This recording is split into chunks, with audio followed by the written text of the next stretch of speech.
नमस्कार, मैं ज्योतिष चौहान। क्या भारतीय जनता पार्टी और राष्ट्रीय स्वयंसेवक संघ, क्या ये दोनों अब अलग हो चुके हैं? क्या दोनों अब अलग अलग रास्ते पर चल पड़े हैं? क्या एक दूसरे की बात सुनने के लिए अब ये दोनों तैयार नहीं? दरअसल राजस्थान पत्रिका ने खबर छापी है और इस खबर के छपने के बाद बीजेपी में, आरएसएस में हड़कंप मचा हुआ है। दो बड़ी खबरें हैं और दोनों ही आपको जानना और समझना चाहिए। बहुत ही महत्वपूर्ण खबरें हैं। पहली खबर कि आरएसएस ने अपने प्रचारकों को अब बीजेपी में भेजने से मना कर दिया है, साफ तौर से इनकार कर दिया है। प्रचारक जिस तरीके से नरेंद्र मोदी थे, जिस तरीके से मोदी जी पहले आरएसएस से निकले, बीजेपी में आए, प्रचारक के तौर पे काफ़ी लंबे वक्त तक काम किया, एक मजबूत पिलर के तौर पे, इसके बाद आज प्रधानमंत्री है। लेकिन इस बीच अब खबर निकल कर आई है कि अब इस तरह के कोई भी प्रचारक आरएसएस से बीजेपी में नहीं भेजे जाएंगे। और दूसरी खबर क्या है? ये सबसे ज़्यादा महत्वपूर्ण है दोस्तों। दूसरी खबर ये है कि अब बीजेपी के मामलों में आरएसएस, राष्ट्रीय स्वयंसेवक संघ का कोई दखल नहीं होगा।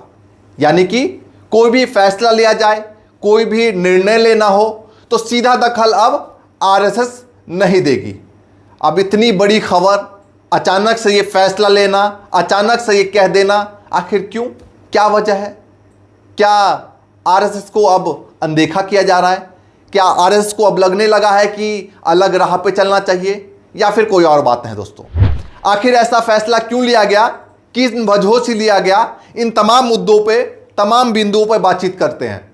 दरअसल दोस्तों, सबसे बड़ी वजह जो बताई जा रही है कि पिछले काफ़ी वक्त से मोहन भागवत को इग्नोर किया जा रहा है तमाम मामलों में, तमाम फैसलों में। सबसे पहला फैसला क्या है दोस्तों? सबसे पहला फैसला बीजेपी अध्यक्ष के चुनाव का है, जिसको लेकर पिछले 5 से 6 महीने से लगातार मीटिंग चल रही है। कभी बीजेपी के लोग नागपुर जाते हैं, कभी नागपुर के लोग दिल्ली आ पहुँचते हैं, लेकिन अब तक कोई फैसला, कोई निर्णय नहीं निकला है। किसी भी मामले में कोई भी एक ऐसा नाम नहीं है जिस पर दोनों की सहमति हो। कहा जा रहा है कि जो नाम बीजेपी फाइनल करती है उसको राष्ट्रीय स्वयंसेवक संघ मना कर देती है, जो आरएसएस की तरफ से नाम दिया जाता है उसको बीजेपी इनकार कर देती है।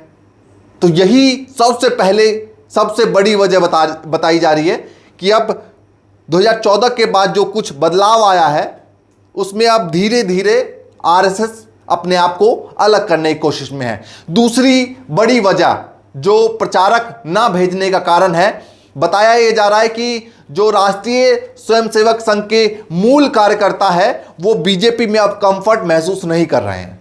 और इसकी वजह क्या है?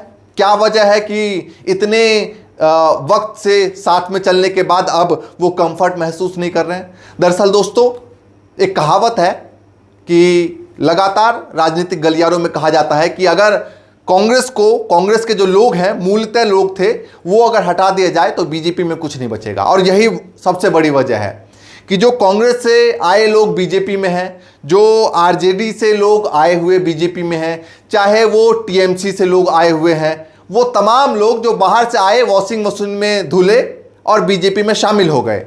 उनकी विचारधारा, उनके विचार जो आरएसएस से आए लोग हैं उनके साथ अब मेल नहीं खा रहे। ये एक बड़ी वजह बताई जा रही है जिसकी वजह से आरएसएस चाहता है कि कोई भी प्रचारक अब वो नहीं भेजेंगे।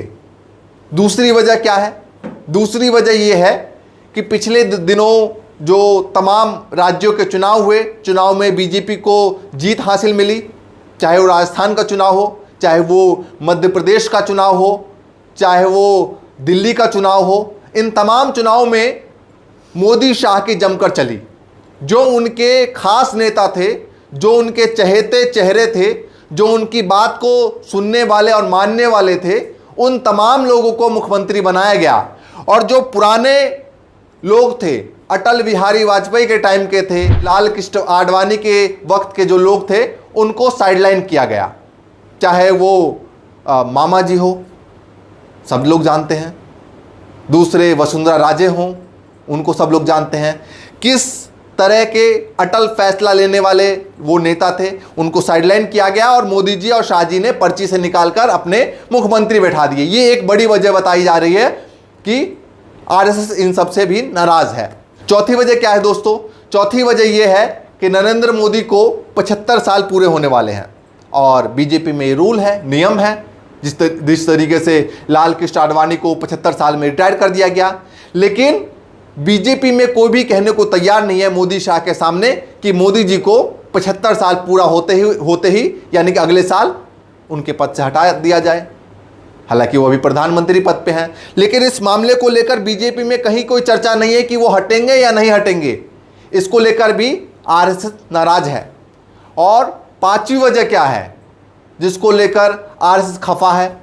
दरअसल उनके जो लोग प्रचारक बीजेपी में आते हैं वो राजनीति में जुट जाते हैं और वो प्रचारक के तौर पे विचारधारा की जो डिलीवरी है ग्राउंड पर वो नहीं कर पा रहे हैं। तो आरएसएस अपने आप को धीरे धीरे कमज़ोर महसूस कर रही है और इस कमजोरी की वजह से चाह रही है कि किसी भी तरीके से अपने आप को पहले ग्राउंड पर मजबूत किया जाए। जिस तरीके से पहले हमने देखा कि 2014 में सरकार बनी, उसके बाद 2019 में सरकार बनी और 24 आते आते ये हाल हो गया।